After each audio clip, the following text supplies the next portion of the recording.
Hello, this is Mr. Collier, and today we're going to be solving some quadratic word problems. Okay, so here's a list of steps that we can take. You want to read the problem carefully, draw a picture if possible, define your variables, and write an equation. Okay, so in the first one we have a number, the sum of a number and its square is 42. So if it says just a number here, we're going to call that number x.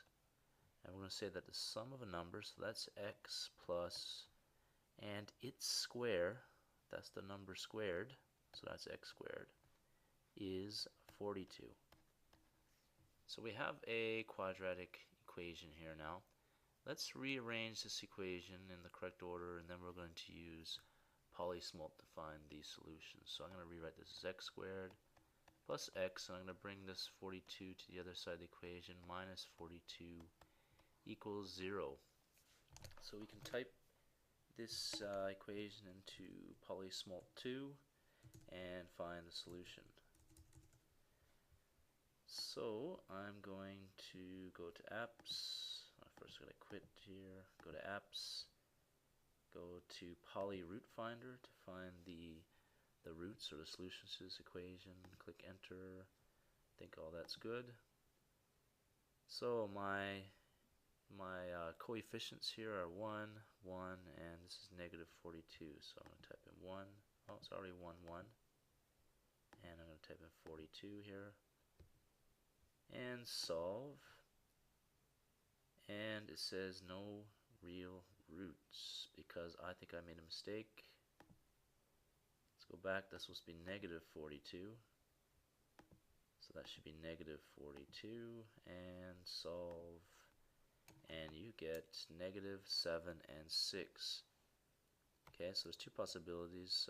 You could say, well here, negative 7, 6. You could say, to answer the word problem, the number is 7 or sorry, negative 7 or 6. Okay, next problem.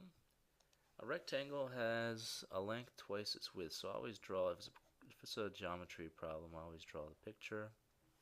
So a rectangle has a length twice as long as its width. So if this is the width, the length is going to be twice the width, so that's 2w. Find its dimensions if the area is 40.5. So the area equals length times width, so that's just 2w times w. So the area equals 2w squared.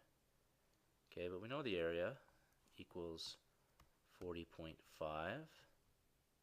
So that equals 2w squared. And actually here we can solve for w by dividing by 2. And we don't even need our, we need a graphing calculator for the last step. So we have, that is going to be 20.25. And w equals square root of 20.25. So just the positive square root because we know w has to be positive. So we're going to get the square root of 20.25. That equals 4.5. So w equals 4.5 centimeters. Now read the question very carefully. It says find its dimensions. So you have to find the width and the length. And the length is twice that, so the length is going to be 9 centimeters.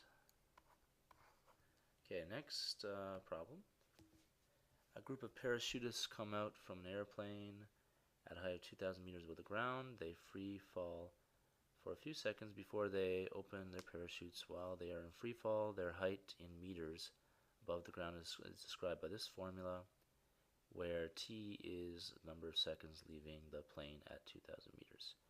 Okay, what is the height above ground at 3 seconds? Okay, so at 3 seconds, you just need to calculate h equals 2,000 minus 5 times 3 squared. And for the next one, you need to just calculate height equals 2,000 minus 5 times 10 squared. And for the third part, you just need to calculate height equals 2,000 minus 5 times 12 squared. Okay, so we're going to calculate each of those. So 2,000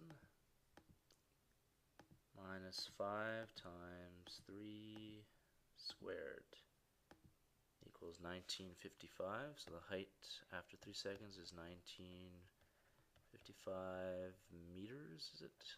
Yep. And the next one is going to be, now I can just go back to second function entry and go back and change that to a 10, I believe. Insert 0. So that's 1,500 meters after 10 seconds. So 1,500 meters. And the next one is going to be 12.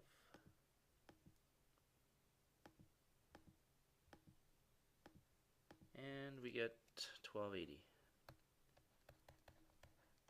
Okay, so obviously the distance to the ground is getting smaller and smaller because he's falling to the ground. Okay, part B. If the parachute fails to open, how many seconds before its wearer hits the ground? So, actually I'm going to do the part C first over here, and then I'm going to answer part B. I'm going to sketch the graph.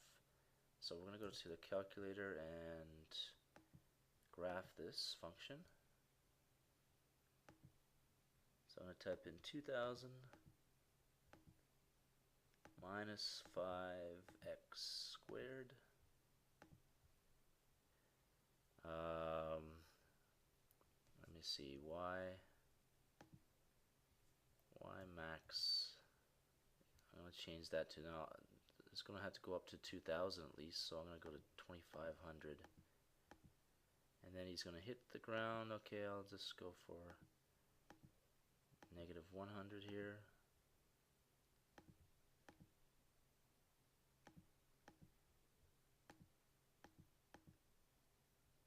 And the y scale, I'll go up by hundreds. Okay, so let's graph that. Okay, there's what it looks like right now. So this is what it looks like. Let me sketch that over here for part C. So it looks like this, and here's the x and y axes, something like that. Okay, so what's happening is as time goes by, he's getting closer and closer to the ground. When does he actually hit the ground? Well, that's just going to be the x-intercept, okay, the 0 of the function. Okay, and it's called the 0 of the function, so that's when the height is going to be 0. And we're going to calculate the 0 of the function, and that's going to give us our amount of time before it hits the ground. So I'm going to go to second function trace, and we're going to find the zeros. Actually, we only need to find this 0 over here when the time is positive. Okay, this part of the graph over here doesn't really make sense for our situation because this is at negative time. So we can get our left bound, click enter, go to the right, click enter, try to go right on the x-intercept, click enter, and it says x equals 20. So x equals 20 is the x-intercept we're interested in. So you can say after 20 seconds the parachutist hits the ground.